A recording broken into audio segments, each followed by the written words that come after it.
합니다. 예. 예. 우리 지난주에 에베소서 4장 7절에서 16절 말씀으로 교회가 이루어가야 할 진정한 의미의 성장과 성숙, 부흥에 관한 이야기들을 함께 나눴습니다. 이제 사도 바울은 오늘 본문을 통해서 온전한 교회, 성숙한 그리스도인들이 과연 실제 그 삶의 현장에서 어떤 구체적인 삶의 열매들을 맺으며 살아야 하는가, 성숙한 교회, 성장한 교인, 온전한 그리스도인, 온전한 교회는 어떤 모습으로 실제 삶 가운데 나타나는가 하는 문제를 사도 바울이 이야기하고 있습니다. 오늘 본문을 가지고 오늘과 다음 주는 맥주절이니까 한번 건너가고요. 그 다음 주 7월 둘째 주까지 두 번에 걸쳐서 하나님의 말씀을 잘 전하려고 합니다. 오늘 이 본문의 말씀을 통해서 예수 믿는 사람들, 예수를 잘 섬기는 사람들, 주님의 몸된 교회, 온전한 공동체는 이렇게 사는 것이구나 하고 깨닫게 되고, 또 깨달은 말씀대로 삶이 변하는 은혜가 있으시기를 예수님의 이름으로 축원합니다. 자, 그럼 우리 17절을 보겠습니다. 오늘 본문의 시작인 17절을 보면, 그러므로 내가 이것을 말하며 주 안에서 증언하노니 이제부터 너희는 이방인이 그 마음에 허망한 것으로 행함같이 하지 말라고 했습니다. 자, 사도 바울이 주 안에서 증언한다고 합니다. 단순히 권면하고 권유하는 것이 아니고요, 마치 법정에서 증인이 선서하듯이 본인이 보고 들은 것을 이야기하듯이 아주 무게 있게 선언하면서 이야기하는 것입니다. 지금 하는 이 얘기는 내가 그냥 가볍게 해도 되고 안 해도 되고, 하면 좋고 안 하면 말고 라는 그런 차원에서 가볍게 이야기하는 것이 아니고, 정말 법정에서 무겁게 선언하듯이 증언하듯이 이야기하는 것이니까 꼭 잘 듣고 깨닫고 지키시기를 바랍니다 하고 사도 바울이 교회를 향해 이야기하는 것입니다. 그럼 사도 바울이 뭐라고 이야기하냐면, 이방인이 그 마음에 허망한 것으로 행함같이 하지 말아라는 겁니다. 예수를 믿고 구원받아 하나님의 자녀가 되어서 온전한 교회, 성숙한 그리스도인, 그리스도의 장성한 분량에 이르는 믿음의 사람이 되었다면 절대로 결코 이방인들이, 예수를 안 믿는 사람들이 그 마음의 허망함을 쫓아 사는 것처럼 그렇게 살아가지 마십시오 하고 권면하는 것입니다. 자, 여기 이제 허망하다라고 번역되어 있는 이 단어가 어떤 뜻이냐면 공허하다, 진짜 그야말로 헛되다 이런 뜻입니다. 예. 그러니까 무언가 열심히 추구하고 무엇인가를 열심히 얻기 위해서 노력하고 달려왔지만 마지막에 돌아보니까 허무한 것입니다. 열심히 달려온 다음에 두 손을 펴보니까 아무것도 남아있지 않은 것입니다. 뭐 했지? 뭐 하며 살았지? 도대체 무엇을 향해 달려온 것이지? 나는 어떻게 산 것이지? 하고 지난 날들이 그냥 허무하게 아무것도 없는 것이죠. 예. 그런 인생이 되지 말라는 강력한 권면입니다. 자, 계속해서 18절을 보면, 그들이 총명이 어두워지고 그들 가운데 있는 무지함과 그들의 마음의 굳어짐으로 말미암아 하나님의 생명에서 떠나 있도다 합니다. 예. 그리고 19절에도 보면 그들은 감각 없는 자가 되어서 자신을 방탕에 방임하고 모든 더러운 것을 욕심으로 행합니다. 이방인들의 전형적인 삶의 모습입니다. 그들은 지혜가 없습니다. 총명이 없습니다. 무지합니다. 제대로 알지를 못합니다. 그러니까 무엇을 위해 살아야 하는지, 무엇을 남겨야 하는지, 이 두 손에 무엇을 쥐고 있어야 하는지, 인생을 다 산 후에 힘차게 열심히 달려간 후에 내 인생의 흔적에 어떤 것들이 남아 있어야 하는지에 대한 명확한 올바른 지식이 없는 것입니다. 그러다 보니까 헛된 것, 허무한 것, 굳이 붙잡지 않아도 될 것, 굳이 그렇게 열심히 가지려고 애쓰지 않아도 될 것, 어차피 잡으려고 애써봐야 잡을 수 없었던 것, 잡아봐야 잡았다가 순식간에 내 손에서 사라지는 것들을 잡으려고 애쓰면서 사는 그런 무지함으로 살아갈 이유가 없다는 것입니다. 그러다 보니까 이 이방인들은 무엇을 위해 사느냐면 그저 즐거움을 위해 사는 것이죠. 인생 뭐 있나? 그냥 즐거우면 되지 하고 그냥 놀자, 젊어서 놀자, 시간 있을 때, 힘 있을 때, 건강 있을 때 열심히 그냥 즐겁게 살자. 그리고 즐겁게 살기 위해 돈 벌고 높은 자리도 한번 올라가 보자. 그냥 그렇게 사는 것입니다. 그러고 나니 지나고 나니까 아무것도 없는 것이죠. 결국에는 방탕한 가운데 방임하는 인생으로 아무것도 손에 쥔 것이 없는 허망한 인생으로 달려가는 것이 이방인들의 삶이라고, 예수 그리스도를 알지 못하는 사람들의 인생의 전형적인 모습이라고, 이와 같은 인생의 모습이 되어서는 안 된다고 사도 바울은 강력하게 권면하고 있는 겁니다. 예. 자, 그러면서 우리가 잘 아는 말씀이죠. 계속해서 권면을 이어갑니다. 자, 20절 21절 보면, 오직 너희는 그리스도를 그같이 배우지 아니하였느니라. 진리가 예수 안에 있는 것 같이 너희가 참으로 그에게서 듣고 또한 그에게서 가르침을 받았을진데. 자, 그 다음 말씀은 우리가 잘 알죠. 너희는 유혹의 욕심을 따라 썩어져가는 구습을 따르는 옛사람을 벗어버리고 오직 심령이 새롭게 되어서 하나님을 따라 의와 진리의 거룩함으로 지으심을 받은 새 사람을 입으라고 합니다. 자, 우리는 예수 그리스도께 그렇게 배우지 않았습니다. 예수 그리스도께 제대로 배웠습니다. 무엇을 위해서, 어떻게, 무엇을 남기며, 무엇을 잡으며, 무엇을 쫓으며, 어떤 흔적들을 남기며 살아야 하는지 우리는 분명히 배웠습니다. 생명을 살리고 복음을 증거하고 주님의 몸된 교회를 위해 하나님의 영광과 그분의 영원한 구원의 계획을 실현하는 일에 헌신하는 삶을 살기를 우리가 예수 그리스도로부터 잘 배웠습니다. 그렇기 때문에 유혹의 욕심을 따라 썩어져가는 구습을 따르는 옛사람을 벗어버리라고 합니다. 자, 여기 벗어버리라는 것은 과거형으로 기록이 되어 있습니다. 단번에 한 번에 하는 동작입니다. 점차적으로 하나씩 하나씩 벗는 게 아니라 단번에 벗는 것입니다. 단번에. 여기서 말하는 옛사람은 예수 그리스도를 믿기 전의 삶의 모습이죠. 단순히 나쁜 습관들을 몇 가지 고치는 것이 아닙니다.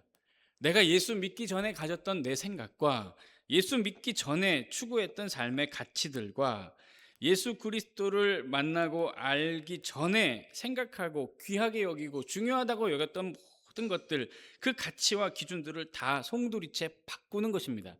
그리고 완벽히 새로운 존재가 되어서 사는 것이죠. 자, 그것을 위해서 사도 바울은 오직 너희의 심령이 새롭게 되어 하나님을 따라 거룩함으로 새 사람을 입으라고 했습니다. 여기 입으라는 것도 마찬가지입니다. 단번에 입는 것입니다. 천천히 하나씩 하나씩 입는 것이 아니고요. 우리 구주 예수 그리스도께서 덮여주시고 입혀주신 예수 그리스도의 그 십자가의 은혜와 사랑을 한 번에 덧입고 죄악된 것은 단번에 벗어버리고 거룩하게 변화된 그리스도인의 삶의 모습으로 잘 살아가도록 우리를 향해 권면하고 있는 것입니다. 자, 그러면 이제 알겠어요. 예수 믿었으니까 예수 믿는 사람답게 살아야지. 예수를 믿었으니까 예수 믿기 전과는 다른 삶을 살아야지. 이제는 예수 그리스도를 내가 믿고 의지하고 사니 예전에 살던 삶의 모습을 버리고 하나님의 말씀대로 살아야지. 이제 알겠습니다. 그러면 구체적으로 어떻게 살 것인가? 진짜 우리의 실제 삶의 모습에서는 우리의 예수 믿는 모습이 어떻게 나타나게 되는가 하는 것을 사도 바울이 25절부터 32절의 말씀에 굉장히 상세하고 아주 실생활에 익숙한 모습으로 우리에게 구체적으로 설명합니다. 하나씩 하나씩 살펴볼게요. 오늘은 25절에서 28절까지 보고요. 다음번에 29절에서 32절에 믿는 말씀을 차례로 또 한번 나눠보도록 하겠습니다. 자, 25절을 보시면, 그런즉 거짓을 버리고 각각 이웃과 더불어 참된 것을 말하라. 이는 우리가 서로 지체가 됨이라 했습니다. 자, 여기 거짓을 버려라, 참된 것을 말해라 했습니다. 거짓은 말 그대로 모든 거짓된 것을 말합니다. 모든 거짓, 속임수, 사실이 아닌 것, 진짜가 아닌 것을 다 말합니다. 그리고 서로가 서로에게 진짜를 말하라, 진실을 말하라, 참된 것을 말하라고 권면합니다. 여러분, 살면서 거짓말 하면 안 되죠? 늘 진실을 말하며 살아야죠? 맞죠? 그게 그렇게 쉽나요, 근데? 보통 어려운 일이 아닙니다. 그러니까 사도 바울도 얘기하는 거예요. 거짓을 버리고 진실을 말하며 살아야 한다라는 것입니다. 이게 예수 믿는 사람들이 아니면 불가능한 수준의 삶의 모습이기 때문에 예수 믿는 성도들을 향해서 강력하게 이야기합니다. 사도 바울이 거짓을 말하지 말고 진실을 서로 말하라는 것은 단순히 이것이 윤리적이고 도덕적으로 옳기 때문에 그런 것은 아닙니다. 사도 바울이 왜 진실을 말하라고 이야기하냐면 우리가 서로 지체가 되었다고 말합니다. 지체가 되었기 때문이라고 말합니다. 예.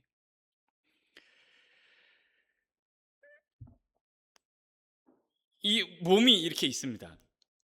오른손이 하고 싶은 일이 있어요. 왼손이 하고 싶은 일이 있습니다. 그래서 오른손이 자기가 하고 싶은 일을 하려고 왼손을 속입니다. 그러면 이 몸이 어떻게 될까요? 이런 상황 자체가 말이 안 되죠. 어차피 한 몸 아닙니까? 오른손이 어떻게 왼손을 속이겠습니까? 물론 예수님께서 말씀하시기를 오른손이 하는 일을 왼손이 모르게 하라고 했습니다. 그것은 구제와 선행이죠.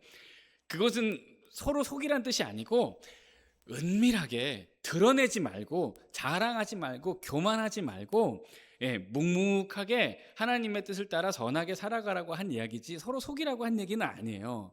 그러니까 한 몸이 손이 있고 오른손이 있고 왼손이 있는데 오른손이 왼손을 속이고 왼손이 오른손을 속이는 일은 있을 수가 없는 일입니다. 한 몸이니까 한 길을 가야죠. 한 몸이니까 하나의 선택을 해야 하고요. 한 몸이니까 하나의 행동을 해야 하는 것입니다. 머리가 다리를 속이고 다리가 몸을 속이고 손이 발을 속이고 이런 일들은 있을 수가 없습니다. 에베소서에서 지속적으로 사도 바울이 강조한 것이 무엇입니까? 우리가 전부 다 예수 믿고 구원받아 하나님의 자녀가 될 뿐만 아니라 한 교회의 한 식구, 한 지체, 한 공동체가 되었다고 계속해서 강조하면서 얘기해 왔습니다. 그러니까 서로가 서로를 대할 때 거짓을 말하지 말고 진실하게 대하라는 것입니다. 우리가 다 한 몸이니까요. 그리고 더 나아가 예수 그리스도를 믿지 않는 이들에게 복음을 증거하고 진리의 말씀을 전하는 것이 우리의 책임과 우리의 사명일진데 우리의 말과 행실에 거짓된 것이 섞여 있다면 어찌 참되신 그리스도, 참된 진리의 말씀을 전할 수 있겠습니까? 윤리적으로 도덕적으로 옳기 때문에 거짓을 말하지 말고 진실하게 하라는 것이 아니고 예수 그리스도의 복음을 따라 우리가 다 한 자녀가 되었고 한 공동체가 되었고 한 몸이 되었고 복음을 증거하고 진리의 말씀을 전해야 할 책임과 사명이 있으니 거짓된 것들은 다 버리고 진실하게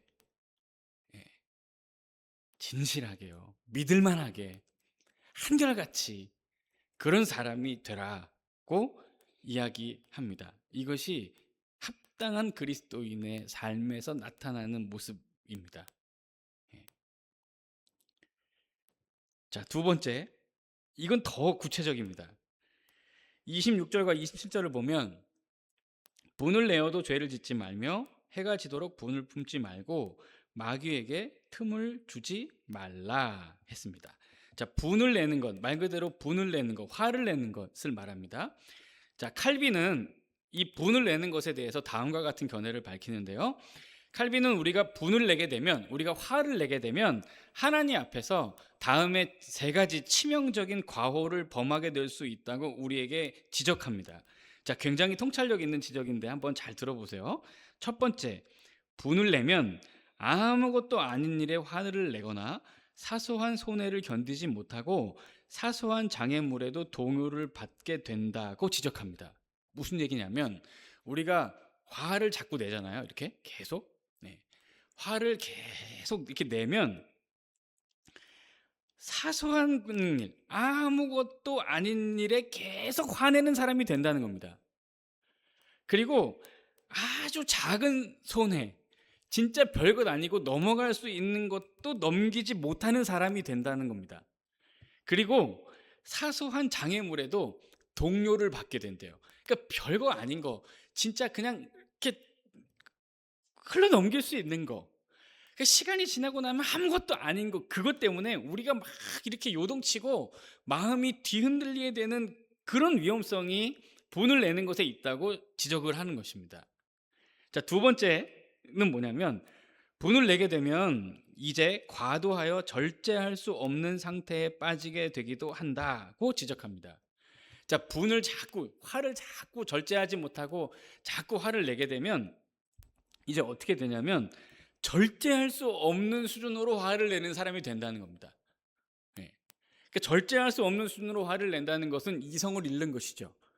평상시의 모습과는 전혀 다른 사람의 모습이 나오게 되는 것입니다. 통제할 수 없는, 더 이상 이성의 지배를 받지 못하는, 믿음의 사람이라고는 도무지 믿을 수가 없는, 진짜 이해할 수 없는 괴물과 같은 삶의 모습이 될 수도 있다는 것을 강력하게 지적하고 있는 겁니다. 예. 자, 마지막 세 번째, 나 자신에게 향해야 할 분노를 다른 형제들에게 향하는 실수를 범하게 될 수도 있다고 지적합니다. 예. 그러니까 어떻게 보면 내가 화가 나게 된 이 상황 자체가 내 실수, 내 부족함, 나의 모자람 때문이어서 내가 나에게 화를 내야 되는데, 이게 자꾸 화를 내다 보면 내가 나에게 화를 내지 못하고 엉뚱하게 다른 사람을 향해서 계속해서 분노를 발하고 비난의 화살을 날리는 그런 무지한 사람으로 살아갈 수 있는 위험성이 있다고 지적을 하는 겁니다. 굉장히 통찰력 있는 이야기죠. 예. 그러니까 화를 내는 것 자체를 문제 삼는 것은 아닙니다. 그러니까 사람이 살다 보면 어떻게 화를 안 내겠어요? 어떻게 화가 안 나겠습니까?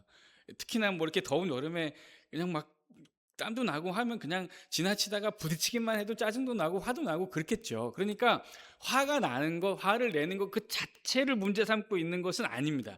그리고 실제로 우리 예수님도 엄청나게 화를 내고 분노를 발하시면서 성전을 뒤집어 엎으신 적도 있잖아요. 그러니까 화가 나는 것 자체를 문제 삼는 것은 아니에요. 그럼 뭐가 문제냐면 방금 말한 그대로입니다. 진짜 화내도 될 일이 아닌 거. 그러니까 예수님이 분노를 발하셔서 성전을 뒤집어 엎은 것은 지금 진리가 왜곡되고 사람들이 하나님의 영광을 정말 어두움에 처박아 버린 결과 때문에 예수님께서 화를 내지 않으실 수 없는 상황이었고, 그게 그런 차원의 것이 아니고 지금 제가 얘기한 대로 정말 별거 아닌 거, 진짜 대단하지 않은 거, 진짜 사소하고 대수롭지 않은 거, 조금만 시간이 지나고 나면 아휴, 왜 그랬지? 아휴, 그냥 좀 참을 걸. 이렇게 된다는 겁니다. 예. 그러니까 이런 일에 화를 내지 않도록 사도 바울이 이야기하는 것입니다. 예. 이게 또 쉽지 않을 것 같아요. 우리가 아무리 믿는 사람이라고 해도, 예수를 믿는다고 해도 이 정도의 어떤 마음을 다스리는 것도 보통 어려운 일은 아닐 것 같습니다. 그래서 사도 바울이 중재안을 두 가지를 제시합니다. 첫 번째는 뭐냐면, 자, 26절을 다시 보시면 분을 내어도 그다음 뭐라고 써 있죠? 죄를 짓지 말라 얘기합니다. 첫 번째 중재안이 이겁니다. 오케이, 화가 나는 거 이해할 수 있어. 화내는 거 이해할 수 있어. 그렇다고 해서 화가 난다고 해서 죄를 지으면 안 돼. 죄를 짓는 지경에까지 이르면 안 돼라고 말합니다. 여러분, 화가 나서 막 물건을 집어 던지고, 예, 어, 마주 향하고 있는 사람을 향해서 폭언에 가까운 말을 쏟아내고 저주를 퍼붓고, 심지어 더 나아가 주먹을 휘두르거나 폭력을 행사하면 안 되죠? 안 되죠? 안 되죠. 그러니까 화가 나는 건 오케이, 이해할 수 있습니다. 화를 내는 거는 괜찮아요. 뭐 사람이니까. 그러니까 이해한다 이겁니다. 그 대신 화가 난다고 해서 죄는 짓지 말라는 겁니다. 그리스도를 믿는 사람들이니까. 할 수 있겠죠? 할 수 있을 것 같아요. 해야 됩니다. 네. 자, 한 가지 중재안을 더 제시하는데, 분을 내어도 죄를 짓지 말며, 자, 그 다음 그 다음 보세요. 그 다음 뭐라고 써 있어요? 해가 지도록 분을 품지 말고 합니다.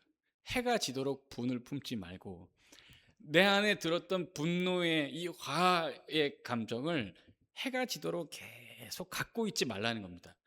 하루 해가 넘어가기 전에 그걸 다 털어버리라는 겁니다. 네. 이거를 하루 해가 넘어가도 계속 가지고 있으면 어떻게 될까요? 저 같으면, 저의 경우를 생각해 보면 구체적인 복수의 실행 계획을 세웁니다. 네. 알았어. 오케이. 그러면 이렇게 해가지고 이렇게 해서 이렇게 알았어. 한번 걸리기만 해. 이렇게 되는 겁니다. 계속해서 묵상하고 생각하게 돼 있습니다. 계속해서 계획할 수밖에 없어요. 계획하면 점점 실행하게 돼 있습니다. 실행하면 결국엔 뭐 할까요? 죄 짓게 됩니다.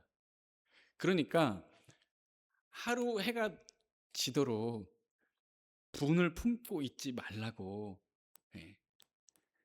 사도 바울이 얘기합니다. 그럼 어떻게 해야 되죠? 기도해야죠. 하나님, 지금 아주 야곡이 올라 죽을 것 같은데 그냥 한숨 한번 쉴 테니까 화도 다 누그러지게 해주세요 하고 그냥 한숨 쉬는 겁니다. 하나님, 너무 지금 막 열불이 나가지고 내 정말 막 뚜껑이 열릴 것 같아서 막 견딜 수가 내 동네 한 바퀴 지금 뛰고 올라니까 하나님, 한 바퀴 산책하면서 그냥 다 날아가게 해주세요 하고 그냥 동네 한 바퀴 돌고 오라는 거예요. 이게 예수 믿는 사람의 구체적인 삶의 모습이라고 사도 바울이 이야기하는 것입니다. 예수 믿기 전에는 이런 생각 안 하고 살았죠. 예수 믿지 않으면 사실 이렇게 살 필요도 없습니다. 왜냐하면 예수를 안 믿으니까요. 그렇게 살면 바보죠. 어떻게 보면 이렇게 막 화가 나는 것을 다스리고 어떻게든 화 안 내려고 하고 참으려고 하고 인내하려고 하면 속된 말로 호구가 될지도 모릅니다. 단기적으로는 손해를 보게 될지도 모릅니다. 그러니까 예수를 안 믿고 우리가 예수를 몰랐다면 아마 이런 생각을 하지 않을 거예요. 그런데 우리는 예수를 믿는 사람이니까, 예수를 믿고 구원받은 사람이니까, 십자가의 큰 은혜와 사랑을 받은 사람이니까 반드시 이 마음속에 있는 이 화를 잘 다스려야 한다고. 그것은 예수 믿는 사람이나 예수 믿지 않는 사람이나 하는 것이지, 예수 믿는 사람은 그게 아니라고 정확하게 얘기합니다. 그러면서 27절을 보면 마귀에게 틈을 주지 말라고 하죠. 자, 여기 이제 틈이라고 번역되어 있는 이 단어가 어떤 뜻이냐면 공간 혹은 장소 이런 뜻입니다. 마귀에게 틈이 아니라 마귀에게 장소를 주지 말아라, 마귀에게 공간을 주지 말아라, 이런 뜻이에요. 그럼 분을 자꾸 마음속에 품고 있으면 사단이 이렇게 가만히 지켜보고 있다가 옳거니 거기다 하고 그 사람의 분노의 그 자리로 정확하게 들어갑니다. 그렇지, 저기야말로 내가 또아리를 틀고 딱 앉아있을 그 자리네 하고 계속 마음속에 품고 있는 그 분노의 자리로 사단이 딱 들어가서 계속해, 그렇지, 잘한다, 그럼 잘하는 거야, 손해보잖아, 그렇지, 잘하는 거야, 그렇게 해도 괜찮아, 다 그렇게 살아 하고 계속해서 분을 품고 있는 사람의 심령을 주장하기 시작합니다. 마귀에게 틈을 주는 거예요. 성령의 통치를 받지 못하게 이 마귀가 기가 막히게 분노를 품고 있는 사람에게로 치고 들어갑니다. 그리고는 아주 자리 깔고 앉고 누워서 계속해서 그 마귀의 영향력을 받으며 살 수 있게 만드는 것이죠. 그러니까 악한 사든 마귀의 권세가 감히 예수 그리스도의 귀한 이 십자가의 은혜를 송두리째 도려내지 못하게, 구원의 기쁨과 감격을 이 막한 사탄 마귀가 가져가지 못하게 분내는 것을 잘 조절하고 통제하고 성령 안에서 다스리라고 이야기하는 것입니다. 그게 예수 믿는 사람의 바람직한 삶의 모습이라고 성경은 우리에게 가르쳐주고 있습니다. 사랑하는 성도 여러분, 화내지 마세요. 아니, 화내도 되는데 화가 나면 기도하러 오세요. 기도하러 오시고 그냥 한숨 한번 훅 쉬세요. 그리고 동네 한 바퀴 도세요. 너무너무 못 견디겠으면 그냥 제 방으로 오세요. 아주 화가 나서 죽겠다고 제가 기도해 드릴 테니까. 그렇게 다스리는 겁니다. 그게 하늘의 상급을 쌓는 삶이에요. 하나님이 그럴 때 그렇지, 잘한다, 그래, 그렇게 사는 거야. 그럼 내가 알려준 대로 잘하네, 기뻐하십니다.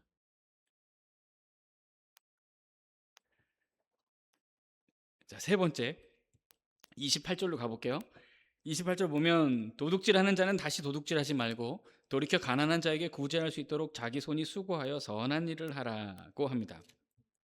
자, 도둑질하는 자는 도둑질하지 말아라. 단순히 도둑질, 훔치지 말라는 금지의 명령이 아닙니다. 오히려 한 단계 더 나가서 오히려 성실하게 일해서 열심히 돈을 벌고 또 그것으로 가난한 이웃을 구제하라는 아주 적극적인 명령입니다. 자, 칼빈의 견해를 한 번 더 인용할게요. 자, 칼빈은 이 구절을 주석하면서 역시나 다음과 같은 굉장히 통찰력 있는 견해를 제시하는데, 자, 칼빈이 이렇게 얘기합니다. 바울은 모든 사람들에게 도적질하는 것을 금지시키고 있지만 많은 사람들은 가난을 이유로 내세우고 있다.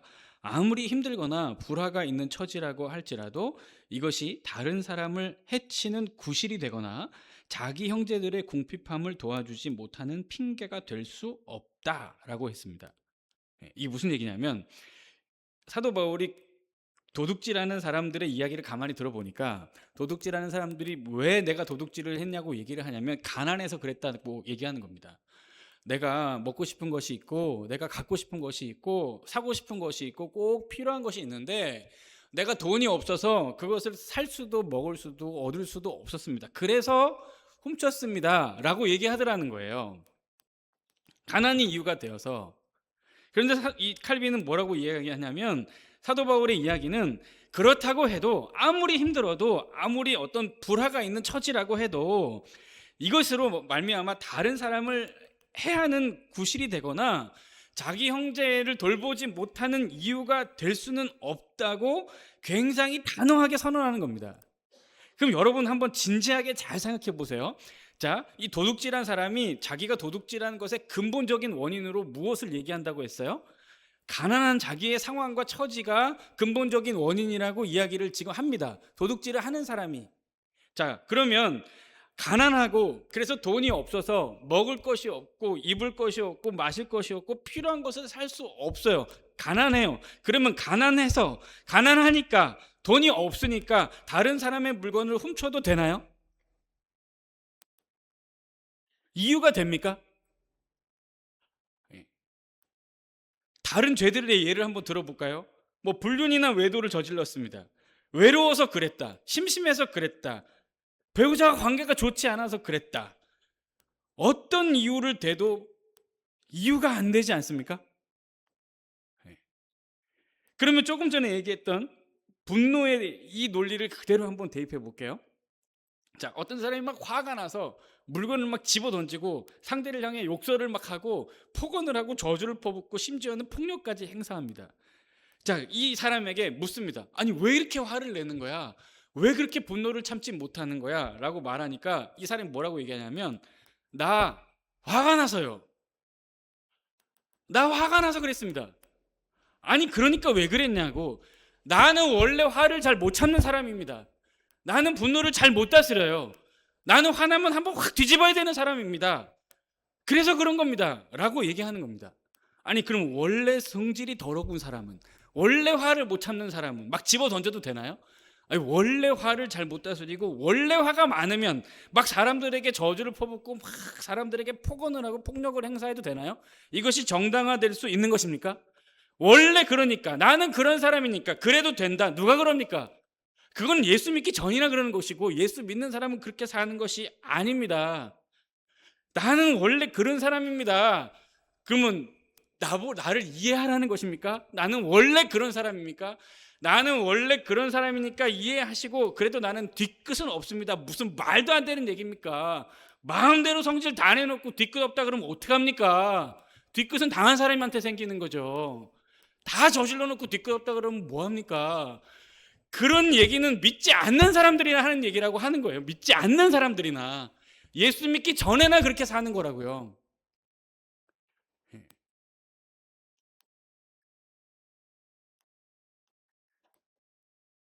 나는 가난해서요. 그래서 도둑질했습니다. 이게 무슨 말입니까? 화가 나서요. 그게 무슨 말이에요, 도대체? 예. 그래서 사도 바울이 얘기합니다. 가난해? 돈이 없어? 그래, 그러면 열심히 일해서 돈 벌면 되지 않아? 예수를 안 믿는 사람 중에도 더 많은 경우에서는 이렇게 생각할 겁니다. 예. 예수 믿는 사람이니까 사도 바울은 한 단계 더 나갑니다.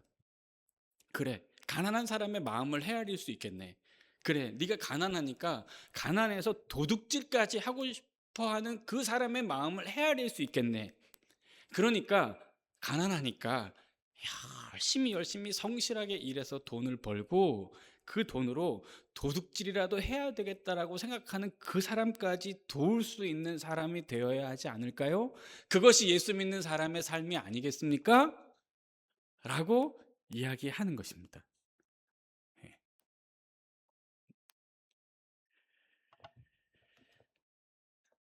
사랑하는 성도 여러분, 이런 핑계 저런 핑계 대지 마세요. 핑계 댈 게 없습니다. 예수 믿기 전에나 그렇게 하는 겁니다. 예수 안 믿는 사람들이나 그렇게 하는 겁니다. 제가 예수를 믿기는 믿는데 여전히 부족해서. 아니, 그러면 안 된다고요. 그러면 안 된다고요. 예. 제가 오늘 설교를 준비하면서 여러분 주보를 보시면 알겠지만 제가 오늘 설교의 제목을 지분 쟁탈전 이렇게 지었습니다. 실제로 우리 속에서 일어나고 있는 일입니다. 우리가 예수 그리스도를 믿기는 믿었지만 우리 속에 여전히 꿈틀거리는 다 버리지 못한 죄악에 속해 있는 그 옛사람, 여전히 예수 믿기 전에 어떤 나의 버릇과 습관과 삶의 방식들, 즐거움을 쫓고 쾌락을 쫓는 그 모든 삶의 양식들이 그대로 이 안에 남아 있어서 여전히 또아리를 들고 나를 계속 이렇게 잡아 끕니다. 뭐하러 그렇게 힘들게 살려고 그래? 편하게 그냥 뭐 화도 내고 하면 되지. 뭐하러 그렇게 어렵게 살려고 그래? 하고 계속해서 옛사람이 나를 자꾸 주장합니다. 자꾸 영향력을 넓혀가려고 해요. 그런데 감사하게도 우리가 예수 그리스도를 믿고 구원받아 하나님의 자녀가 되었을 때 내 속사람에 임하신 우리 성령 하나님께서 그분도 같이 일하십니다. 아니야, 그런 말에 속으면 안 돼. 아니야, 사단에게 틈을 주면 안 돼. 아니야, 사단에게 그 장소를 내주면 안 돼. 예수 그리스도를 믿고 거룩하게 살겠다고 다짐하고 결단했잖아. 예수님의 말씀대로 살기로 우리 결론을 내고 예수님 따라 그분의 장성한 분량에 이르기로 우리 마음을 정했잖아. 기도해야지, 말씀을 순종해야지, 거룩해야지, 성실해야지 하고 우리의 거룩한 속사람이 또 우리의 속사람을 막 잡아서 끕니다. 그러니까 다 버려지지 못하고 다 변화되지 못한 우리의 옛사람과 오늘 말씀에 따라서 오늘 말씀의 표현대로 그대로 하면 하나님의 거룩하심을 따라 새 사람을 입은 우리 그 새 사람이 이 속에서 계속해서 지분 싸움을 하는 거예요. 내가 서로 그 마음을 갖겠다고. 사단은 사단대로, 옛사람은 옛사람대로, 성령은 성령대로, 우리의 새 사람은 새 사람대로 계속해서 우리 속에서 지분 쟁탈전을 벌입니다. 치열하게 벌이고 있습니다. 지금도 제 속사람 안에서도 이 지분 쟁탈 전쟁은 치열하게 이루어지고 있습니다. 이 지분 쟁탈전에서 과연 누가 이겨야 하겠습니까? 당연히 우리 구주 예수 그리스도께서 부어주신 성령의 은혜와 능력으로 말미암아 거룩함으로 새 사람을 입은 거룩한 속사람이 승리해야 합니다. 이것은 질 수 없는 싸움이에요. 져서는 안 되는 싸움입니다. 사랑하는 성도 여러분, 부디 이 지분 쟁탈 전쟁에서 사단에게 패하지 않기를 바랍니다. 패하지 않는 정도가 아니고 오히려 예수 그리스도의 능력으로, 성령의 도우심으로 승리할 수 있는 은혜가 있기를 바랍니다. 이 한 주간 이 하나님의 말씀을 잘 생각해 보세요. 그리고 딱 그 죄의 유혹이 오는 순간에 이 말씀이 기억나는 은혜를 달라고 늘 기도하세요. 그래서 이 한 주간도 화가 막 치밀어 오르고 불해가 막 나거든. 분을 내도 죄는 짓지 말라 그랬지. 하루해를 넘기지 말라 그랬지. 주님이 그렇게 말씀하셨지요. 주님, 더 더 세게 얘기해 주세요. 더 세게 마음을 잡아주세요. 기도하면서 잘 이겨내시기를 바랍니다. 하나님이 너무너무 기뻐하실 겁니다. 그런 거룩하고 진실한 우리의 삶을 통해 복음이 전파되고 하나님의 나라가 세워질 줄 믿습니다. 온전한 새 사람을 입은 저 여러분들의 삶이 다 되시기를 예수님의 이름으로 축원합니다. 기도하겠습니다. 하나님 아버지, 은혜로 구원받아 그리스도 안에서 새롭게 창조가 된 인생임을 믿습니다. 이 믿음이 삶 속에서 거룩한 삶의 열매로 나타나게 하여 주시옵소서. 감사합니다. 예수님의 이름으로 기도드립니다. 아멘.